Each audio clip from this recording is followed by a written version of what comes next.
नमस्कार विद्यार्थी मित्रांनो, खूप सर्व विद्यार्थ्यांच्या डिमांड नंतर आपण आपली इंडियन पॉलिटीची बॅच इंग्लिशमध्ये सुरू करत आहोत. ही इंग्लिशमधील बॅच मी जवळपास सर्वच्या सर्व लक्ष्मीकांत कव्हर करण्याचा प्रयत्न केलेला आहे. ही इंग्लिश मीडियममधल्या बॅचची तुम्हाला एक नोट्ससुद्धा मिळेल आणि यासोबतच तुम्हाला या बॅचचे सर्वच्या सर्व व्हिडिओज, आपलं जे ज्ञानदीप अकॅडमीचा लाल कलरचा लोगो असणारा ॲप आहे, या लाल कलरचा लोगो असणाऱ्या ॲपवर तुम्हाला सर्वच्या सर्व बॅच मिळेल. मग या बॅचला ॲक्सेस किती असेल, व्हिडिओज केव्हा अपलोड केले जातील, तुम्ही ते व्हिडिओज किती दिवस पाहू शकता, या सर्व बाबतीतली सर्वच्या सर्व सूचना त्या ॲपवरच त्या ठिकाणी सूचना या सदरामध्ये तुम्हाला दिलेली आहे. तर मी तुम्हाला सर्वांना सुचवेल, ज्या विद्यार्थ्यांना इंग्लिश मीडियममधनं इंडियन पॉलिटीची बॅच हवी होती, तुम्ही ही बॅच नक्की जॉईन करा. तुमच्या मित्रांसोबत सुद्धा शेअर करा. यामध्ये मी तुम्हाला प्रत्येक कन्सेप्ट सांगण्याचा प्रयत्न तर केला आहेच, मात्र या कन्सेप्टच्या सोबतच त्या टॉपिकशी निगडीत जो महत्त्वाचा कंटेंट आहे आणि त्या टॉपिकशी निगडीत जे महत्त्वाचा फॅक्च्युअल डेटा आहे, जो तुमच्या परीक्षेसाठी अत्यंत उपयुक्त असतो, हा सर्वच्या सर्व डेटा सुद्धा मी त्या ठिकाणी देण्याचा प्रयत्न केलेला आहे. सो तुम्हाला सर्वांना विनंती की बॅच शेअर करा आणि जॉईन करा. Thank you. Hello friends, welcome you all to Gyandeep academy. Today we are going to discuss one of the most important chapter of Indian polity, or we can say it is the beginning of Indian polity. The name of the chapter is Preamble. Our main focus is to study and discuss preamble. So what is this preamble? Let's start with it. Now, first important thing, we have discussed what do you mean by constitution. In a very simple language, what is constitution? Constitution is a rule book, a book which is composed of various rules and regulations to run this country in a democratic way. We have seen what is democracy. So, it is constitution. It is very simple layman's definition. It doesn't have any relevance in your competitive examination. Then what is the proper definition of constitution? So, constitution is fundamental law of the land. Clear? So, always remember, whenever if someone asks you question, what do you understand by constitution? Always remember, constitution is a fundamental law of the land is a first and simple definition. Then comes another important point about this constitution. As I told you, constitution is a rule book. Now, as you know, every book has a content inside of it. But above that content, there is very important page, which is called as introduction of the book. Right?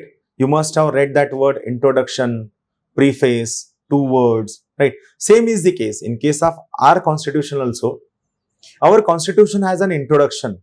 Now, that introduction is called as preamble of the Indian constitution. So here, 2 things are getting very, very clear.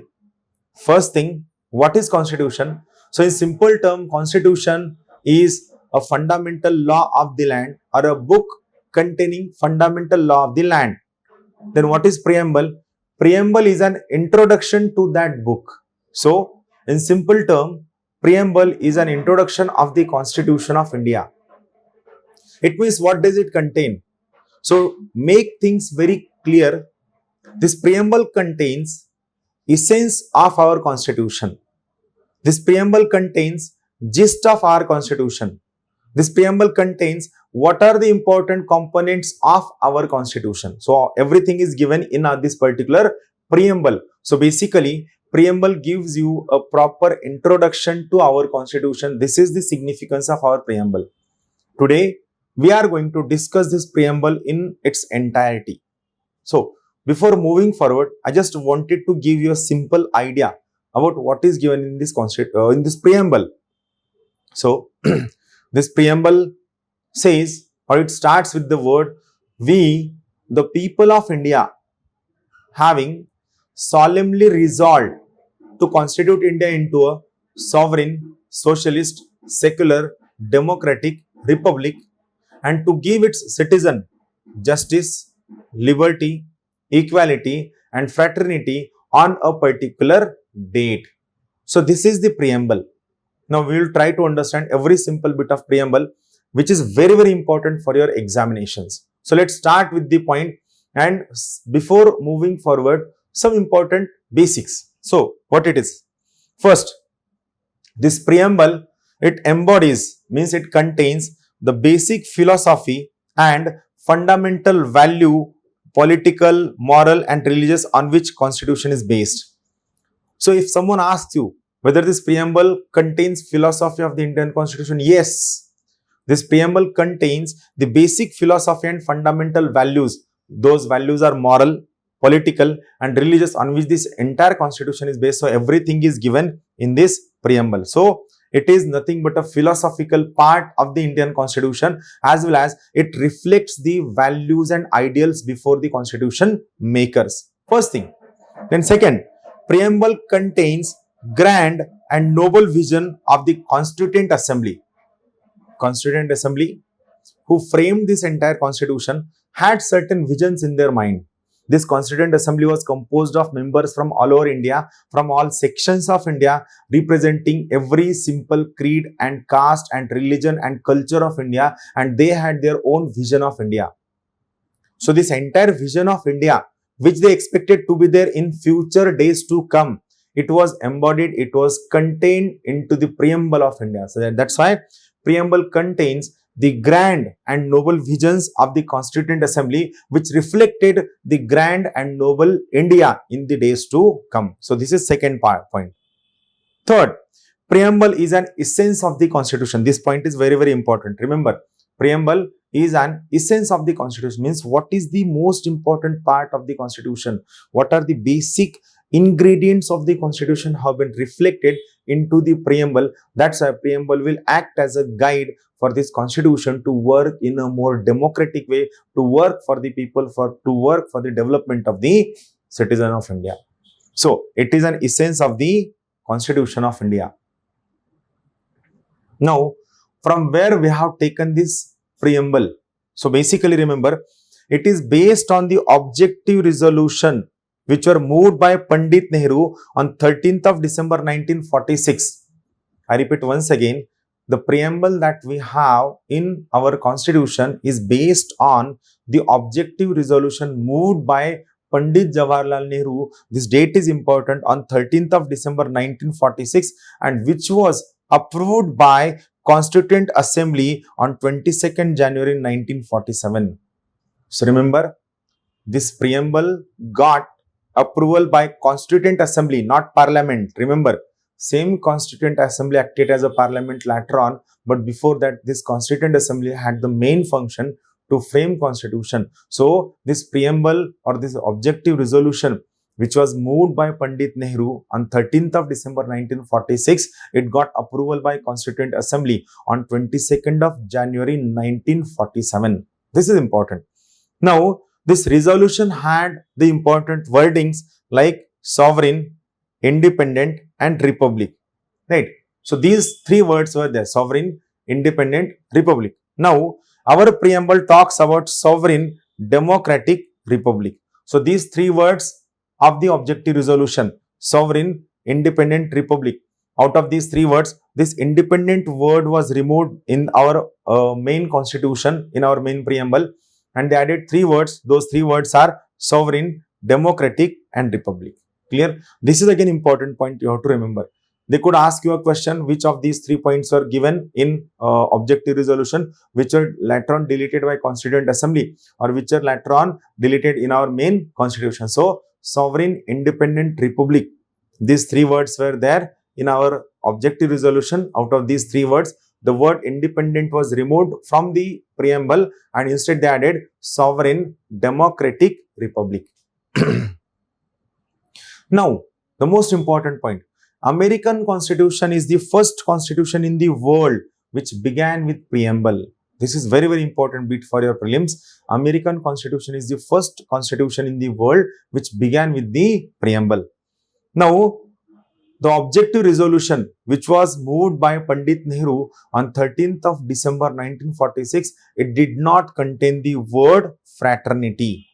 I repeat once again, the objective resolution which was moved by Pandit Nehru, it did not contain the word fraternity. This word was there in our main preamble of the constitution. So the word independent was there in objective resolution, which was not added into the constitution, and the word fraternity was there, was not present in objective resolution, which was again added into the main preamble. Now, about amendment. So this preamble of the Indian Constitution has been amended once only till date. I repeat once again, this is very, very important. The preamble has been amended only once till date, and it is a 42nd Amendment Act of 1976. As we have discussed it many times, 42nd Amendment Act of 1976 is called as mini constitution.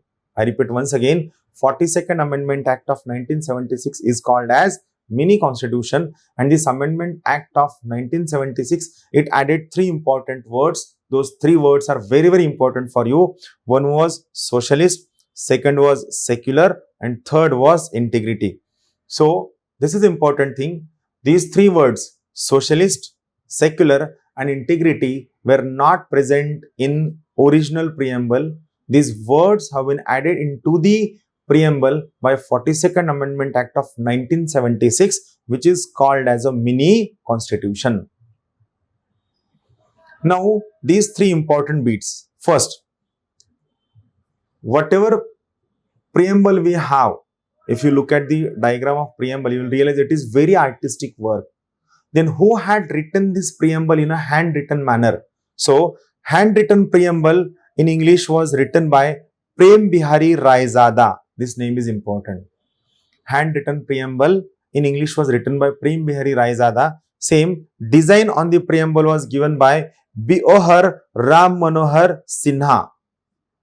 Whatever design we have in preamble is given by Biohar Ram Manohar Sinha, and handwritten preamble in Hindi was given by Vasant Krishna Vaidya. It is given by Vasant Krishna Vaidya. These three names are very, very important. You have to mug up these three names for all examination. Now, let's go for what is given in the preamble. We will move forward. Before that, see, first thing, as I told you few minutes back, now again I will read out what are given in the preamble.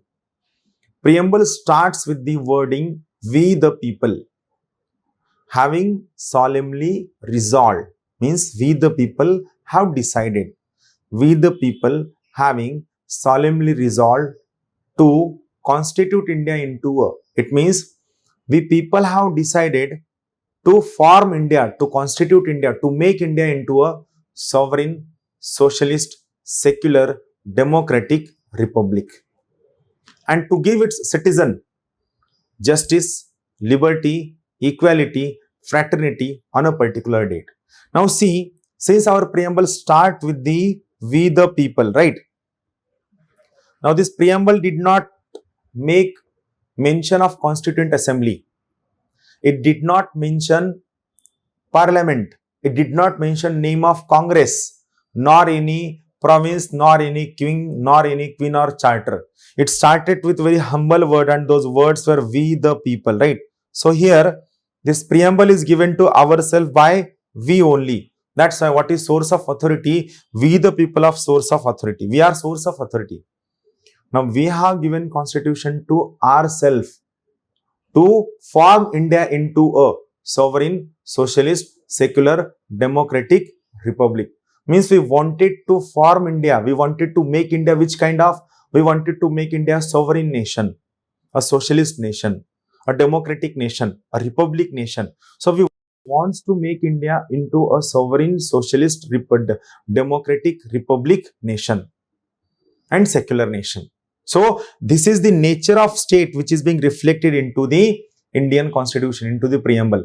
And once we form India into a sovereign, socialist, secular, democratic republic, then we want to give our citizen justice, liberty, equality, fraternity. We want to give our citizen justice, liberty, equality, and fraternity. So these are the ideals before the Constitution.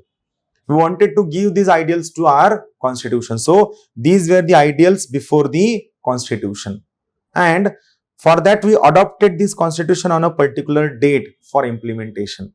So when we read this Constitution, we get four important components. We come to know about four important dimensions of the Constitution. Preamble talks about four important things. First, it talks about what is the source of authority behind this Constitution. Then, what is the kind of state what is the kind of nation we wants to build. Then what are the ideals before our constitution which we wants to give to our citizen, ideals before the constitution, and what is the date of adoption and implementation of this constitution. So these four things are indicated by this preamble. So I repeat once again, this preamble indicates four important things. First, source of authority. Second, nature of state. Third, ideals before the constitution. And fourth, date of adoption and implementation of the Indian constitution has been given in this particular preamble. Clear? Now we'll move forward. Let's talk with the first thing, source of authority, right? We'll talk with first thing, what is the source of authority behind our constitution. As I told you, our preamble starts with the wording we the people. It means who are the source of authority? People of India are the source of authority. People of India are the source of authority. We the people. It means we are the source of authority. No king, no queen, no parliament, no charter, no lord, no viceroy, no Congress, no Gandhi, no Nehru. No one was the source of authority. The main source of authority behind our entire constitution is we the people of India. It signifies people are supreme, people are important, people are all powerful, and people have the right to decide what is good and what is bad for them. It is democracy, and it is called as popular sovereignty. It is called as popular sovereignty. So first thing, what is the source of authority behind this entire constitution? People of India is the main source of authority behind this entire constitution. Clear? So people of India is the main source of authority behind this entire constitution. Then comes, it reflects that power and sovereignty in India lies in the hands of the people. People are supreme. Whatever people says, that will remain final and nothing has any value. So people are supreme part of this entire constitution. Constituent Assembly got its power to frame the constitution from people of India. So who made Constituent Assembly all powerful? It is people of India who made Constituent Assembly all powerful. Why? Because power resided in the hands of people of India. Clear? So first point is very, very clear. Who are the source of authority? Here remember, people of India are the source of authority behind this entire constitution. That's why it is said our constitution is a democratic constitution, because people have given power to frame this constitution. So our constitution is a democratic in a way that people are all powerful. First thing. So preamble signifies first thing, what is source of authority? People of India are the source of authority, which is also called as popular sovereignty. Then, what is the nature of state? It means what kind of state we want to build. So here basically, we want to build a state which is sovereign, socialist, secular, democratic, republic. So we want to build a state which is sovereign, socialist, secular, democratic, republic. That's why I read those 2 to 3 lines of preamble. We the people of India, having solemnly resolved to constitute India into a sovereign, socialist, secular, democratic and republic. So this is the nature of state. This is the India. This is the India of our dream that we want to constitute India into, that we want to India to build, that we want to have India like this. We want to India which is a sovereign, which is socialist, which is secular, which is democratic and which is republic. We want to build an India which is of this nature. So this is the sovereign, socialist, secular, democratic and republic. Now here we will try to understand this every word, because unless and until you know meanings of these words, it is not possible to understand the remaining constitution in a very simple manner. So we'll try to understand this every word in a very simplified manner, in a very interesting manner. This is very interesting thing. If you give interest in these points, you will realize it is very easy. Polity is the most easiest subject, but for that you should have that internalization. You have to understand every concept in your own language. So let's start with every word one by one. First, sovereign. Now, before moving forward, I just want to explain you what is the meaning of word sovereign. See, what is meaning of sovereign? An entity, a state, or a person who is called as sovereign when there is no internal or external interference, then that particular place, institution, or person is called as a sovereign thing. Sovereign. Now let's take this example. This is eraser, right? Now let us imagine this eraser is an India. Now, when I closed my upper hand over this India, then this India was not independent. This is situation before 15th of August 1947, when India was in the slumbers of Britishers. When India was not independent, India was ruled by Britishers. Till when? Till 15th of August 1947. On 15th of August 1947, these lines are very, very important. On 15th of August 1947, British Parliament passed a very, very important act. The name of that act was Indian Independence Act of 1947. And that Indian Independence Act of 1947, it gave India a dominion status. Clear? We were not independent. Now we are a dominion status. This is Britain. This hand is Britain. Now this Britain has given most of the powers in the hands of India.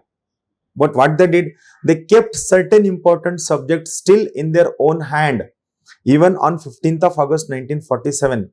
And they did not call India an independent India. They called India a dominion of British territory. So India got a dominion status. It means certain subjects are still in the hands of Britishers. And on 26th of January 1950, when this Constitution came into force, on that day, India became a completely sovereign nation. Means on 26th of January 1950, there was zero interference from British side in the affairs of India. So when there is no internal or external interference, it is called as a sovereign status. We want to make India a sovereign nation. I repeat once again, this eraser is an India. Let us imagine this India is completely ruled by Britishers. We were not independent. On 15th of August 1947, British Parliament gave us a dominion status. Means 90% subjects were given in our hand. We are free. We are free to move anywhere. But for certain subjects, we were still followed by Britain. This hand is Britain. So we were still followed by Britain for certain subjects. So this is dominion status. And on 15th of January, on 26th of January 1950, India got a sovereign status. Means India was not under any kind of internal or external interference of any nation. So this gave India a sovereign status. Clear? So this made India a completely sovereign nation. So whatever I explained you, it is given over here. Now we will go into the theory. Free from any internal or external interference. Power, force, or interference is sovereign nation. So whenever the word sovereign comes in front of you, you have to remember that if India is a sovereign nation, then it cannot be cowed down by any kind of power, any kind of influence, or any kind of interference by either internal or external status. So it is called as a sovereign nation. So India became a sovereign nation. On 15th of August 1947, India became dominion of British Parliament under Indian Independence Act of 1947, as I explained you. Then, on 26th of January 1950, India became a complete sovereign nation. Why? Because on this date, this constitution came into force. On 26th of January, implementation of constitution started. That's why on 26th of January 1950, India became a complete sovereign nation which do not have any kind of internal or external interference. It gives power. Now, what are the benefits of being a sovereign nation? What are the benefits? So first, it gives power to acquire foreign territory or to cede away Indian territory to any foreign nation. To cede means to give away. Right. So when you become a sovereign nation, you have right to acquire foreign territory as well as you get the right to give your territory to any other foreign nation when you become a sovereign nation on your own free will. So this is sovereignty. Clear? So in simple terms, what is meaning of sovereignty? No internal or external interference is a sovereignty. Now, certain important points. Acquiring membership of Commonwealth of Nations. Now, this is important organization. Commonwealth of Nations is a very, very important organization. So, acquiring membership of Commonwealth of Organization, Commonwealth of Nations will not violate sovereignty of India. Right? What is Commonwealth of Nation? Commonwealth of Nation is a group of nations which were ruled by or which were colonized by Britain. Those countries, those territories, those nations and those states which were ruled by Britishers for many years, they in their goodwill and to have good contact with all these nations and to revert any wrongdoing with these nations, they formed a conglomerate of nations which was called as Commonwealth of Nations. So in simple definition, what is Commonwealth of Nations? It is a group of nations ruled by British as their colonies. So the question came, when India is going to join Commonwealth of Nations, does it violate sovereignty of India? No. Joining Commonwealth of Nations, joining Security Council, joining United Nations is not going to violate in any way the sovereignty of India. This is very crystal clear. To this particular question, it was very clearly explained by Pandit Nehru. He said, joining Commonwealth of Nations, it is an agreement by free will to be terminated by free will. It means we are not joining Commonwealth of Nations under any force, under any compulsion or under any influence. We are joining this Commonwealth of Nations by free will. It is, we are joining this Commonwealth of Nations by our own choice. We are joining it voluntarily. And whenever we wish, we have this option that we can terminate this membership and we can move away from the Commonwealth of Nations. There is no any sort of compulsion or there are no limitations or there are no conditionalities on us to continue or keep on joining this Commonwealth of Nations. So this is important thing. This line is very, very important. Pandit Nehru said it is an agreement by free will to be terminated by free will. It means we are joining it by our own choice and we can move away from this Commonwealth of Nations by our own choice. That is a word, free will. That's why joining Commonwealth of Nations is not going to violate sovereignty of India. This is very crystal clear. And the most important line, sovereignty of India lies in the people of India. Why? Because to be a sovereign nation, this authority has been given by people of India to Constituent Assembly. So sovereignty of India lies in the hands of people of India. This is a very crystal clear thing. So this line is very, very important. Sovereignty of India lies in people of India. This is very important line which could be asked in the examination. Now, second important point. What kind of nation we want to become? First, we have seen we want to be a sovereign nation. Now, second, what we want to have? We want to be a socialist nation. Now, you might have read about socialism at many places and you could have very difficult definitions in your mind. You might have read about communism. I know you have read about many these things, these complicated words and complicated things, and you know that these things are very, very difficult and very boring things.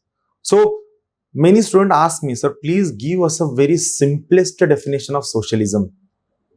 We want to have just a simple definition of socialism.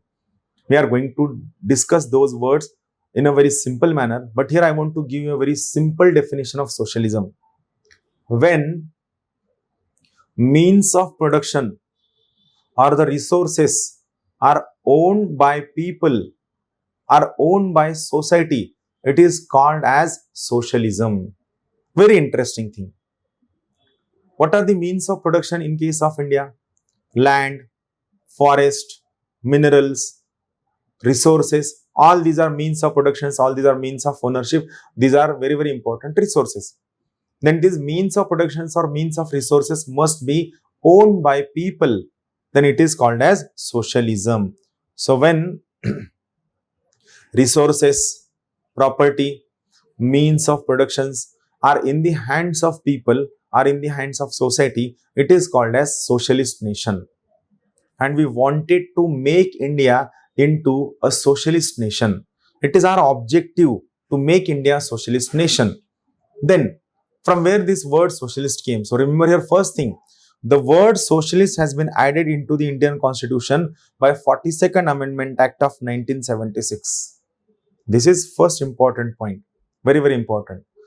The word socialism was not there in original Indian Constitution. This word socialism has been added into the Indian Constitution by 42nd Amendment Act of 1976. The definition has been given over there. When ownership of resources, property, means of production lies in the hands of people or they lies in the hands of society, it is called as socialism.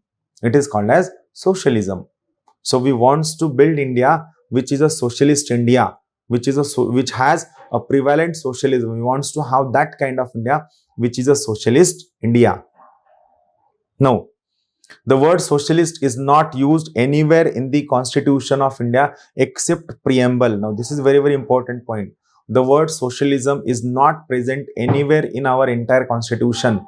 It is there only where? It is there only in the preamble of India. The word socialist. The word socialist is not defined anywhere in the Constitution. This is second important point. The word socialist is there only in the preamble of India. And is there any definition of socialism given in our preamble? No. Our preamble or our constitution, it nowhere defines socialism or socialist. Why? As I told you, whenever we define any particular word, it limits its scope. Its interpretation becomes difficult. Why? Because it has been defined in the constitution. So we have to define that preamble again for further references in the context of the previous definition. So whenever anything is defined, it automatically limits the scope of that word. That's why this very, very important point, the word socialism is not defined anywhere in the constitution, so that the word socialism can be interpreted, reinterpreted, redefined as per the requirement of time and with the passage of time. So this is important point. The word socialism is not defined anywhere in the constitution.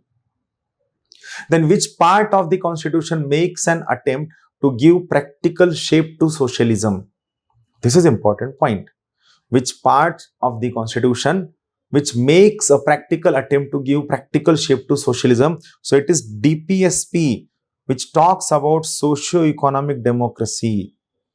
DPSP, which makes an attempt to provide socio-economic democracy. DPSP given in part 4 of the Indian Constitution, which makes an attempt to establish and provide socio-economic democracy. This is the important part you have to remember. Now, various kinds of socialism are there. Here we will try to understand two types of socialism. One is state socialism, which is also called as Marxist socialism. Second is democratic socialism, which is also called as Gandhian socialism. Very interesting concepts are there. We will try to understand these two concepts in a very simple language. Now, before moving towards state socialism or democratic socialism, again let's revise what is meaning of socialism. So when means of productions or resources are in the hands of people, are in the hands of society, or they are owned by people and owned by society, it is called as socialism. Then what is basic difference between state socialism and democratic socialism? Now I will define state socialism. When means of production, resources and property lies in the hands of state or government on behalf of people, it is a state socialism. It means in state socialism, resources are in the ownership of people, but on behalf of people, who is running that resources? It is state which is running those resources. Right? It means what is happening? For example, in Russia, what was the case? In Russia, all the property, all the companies, everything was owned by state government. There were government companies, government hospitals, government schools, government roads, government swimming tanks, government was running hotels. So all these means of productions and resources were in the hands of government or were in the hands of state. But on behalf of whom? But on behalf of this people. That is called as a state socialism. It is a state socialism. Now second, democratic socialism. Now what is democratic socialism? When state act as a facilitator to give property, resources and means of production in the hands of people, it is a democratic socialism. For example, in India, government is not owning land. Government is making an attempt to give land in the hands of people through the most important measure called as land reform measures in India. It means in state socialism, resources are in the hands of state or they are in the hands of the government on behalf of people. Whereas in democratic socialism, this state or this government, it makes an attempt to give these resources in the hands of people. This government is not keeping resources with itself. This government is making all possible attempt to give these resources in the hands of the people. It is a democratic socialism or it is a Gandhian socialism. It means in state socialism, state is the owner of property. Whereas in democratic socialism, state is giving away this property to the people through various means. It is a democratic socialism. Do you get idea between these two things? So best example, democratic socialism can be found in India, whereas state socialism can be found in the Russia. So these two are the simple examples. Then what is the current situation in India? So Indian socialism is a mix of Gandhian socialism and Marxian socialism. It means we do not have a single type of socialism. Rather, I want to go one step further and I want to say no country in the world has single type of socialism. Every country's socialism is a mix of various types of socialism. The only thing, these all kinds of socialism have a mix of various degrees. Like in case of India, we have mix of Marxian socialism as well as Gandhian socialism, but ours is a more Gandhian socialism.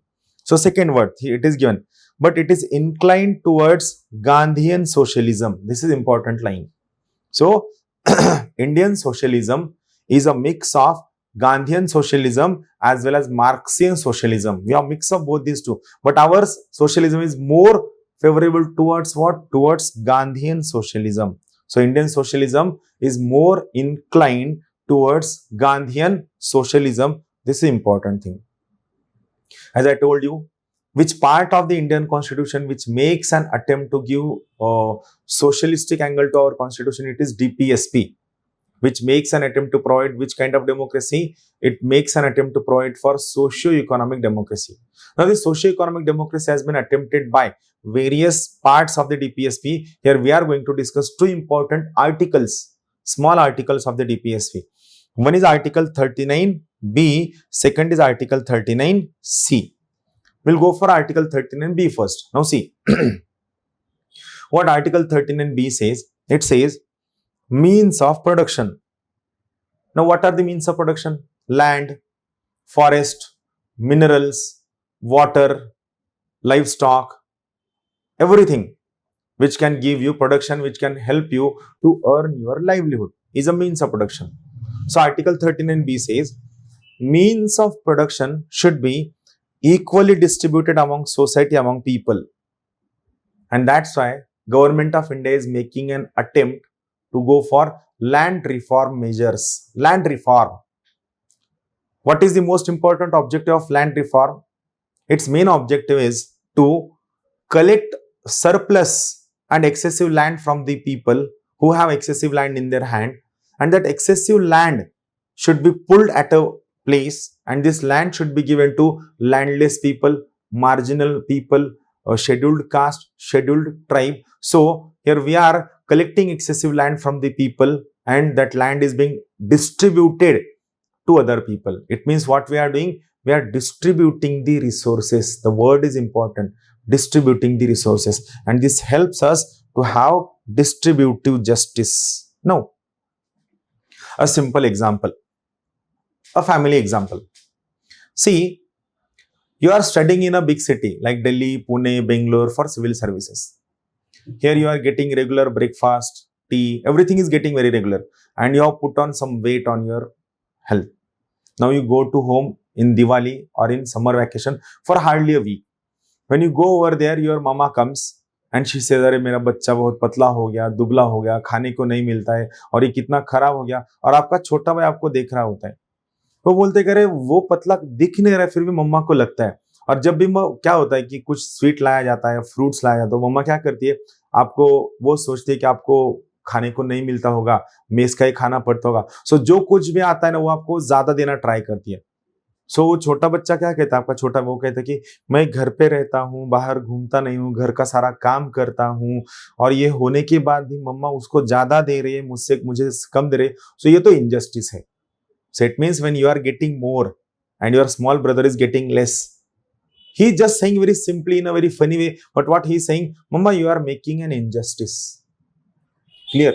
So क्या हो गया, अगर किसी के हाथ में ज्यादा resources, अगर किसी के हाथ में कम हो गया, so those people who have less resources, whatever be the reason, historical reason, social reason, religious reason, whatever be the reason, when someone has more amount of resources as compared to other, the people with least amount of resources will get a feeling of injustice. They will feel that this is injustice. So same is the case. In case of India, there is very wide inequality. Right? Some people have 100 acres of land and many people are there who do not have a single ounce of land. So these people have a feeling of injustice. So what government is making? Government is collecting surplus land from the people and it is distributing this land with the people who do not have land, who belong to scheduled caste, scheduled tribe, or who have marginal lands. And government is trying to make a justice. So this is called as distributive justice. Means government is making an attempt to achieve distributive justice through distribution of resources or through distribution of means of production. It is a distributive justice. First, so Article 39B, it talks about distributive justice. Then Article 39C, what it says? 39C says, there should be prevention of concentration of wealth in the hands of few people. There should be prevention of concentration of wealth in the hands of few people.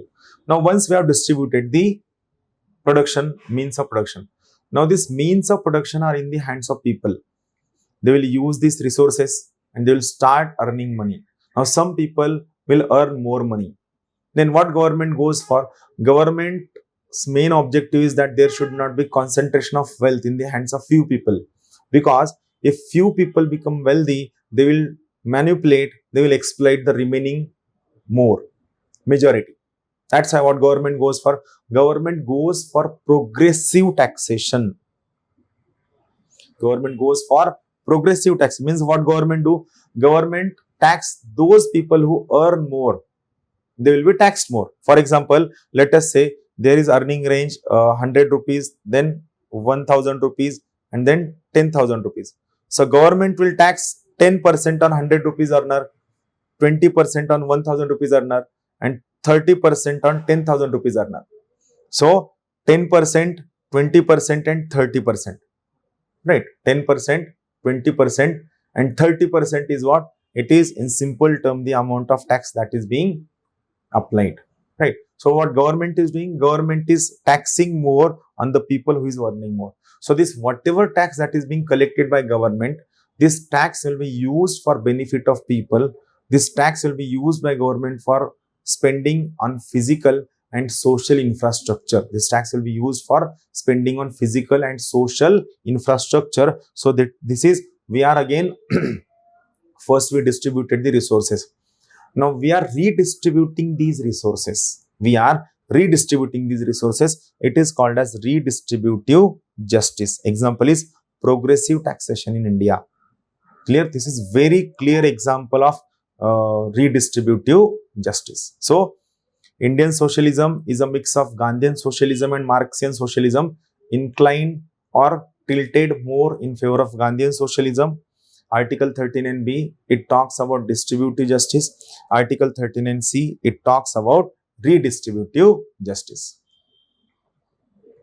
Now, we'll go for next features of the Indian preamble in next few lectures. Till then, have a good day. We'll keep on meeting soon. Thank you. Dnyanadeep Academy, India's top coaching institution for civil services preparation. Join us online to get most enriching experience from best faculty with excellent notes and specially designed courses. To join the batch, download Dnyanadeep IAS Academy app from Google Play Store. For more information, contact 9511 280 465.